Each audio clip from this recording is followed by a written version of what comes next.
Welcome to Guide Guru. We hope this video helps. You start by confirming prerequisites. Your iPhone is unlocked, has cellular data enabled, and your carrier plan allows tethering.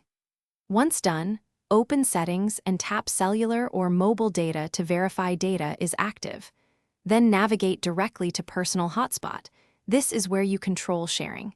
You do this now because hotspot options only appear when cellular data is on. Make sure your battery is adequate or connect to power to avoid interruptions, while you configure network name and password. Now configure the hotspot. Toggle Personal Hotspot on and create a strong Wi-Fi password so only invited devices connect. You can also choose connection method, Wi-Fi for convenience, Bluetooth for low power, or USB for a stable link, so pick what fits your device and situation. Once you set the password, the iPhone advertises the network name, SSID.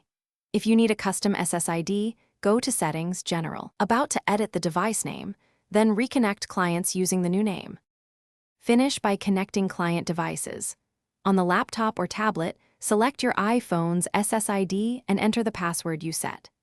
If a device won't join, first toggle Personal Hotspot off and on, then restart both devices. This often clears DHCP and handshake issues.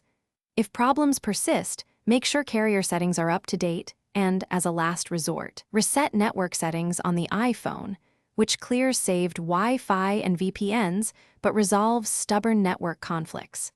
Keep data usage in mind while tethering. Thanks for watching. Consider subscribing if we helped you today.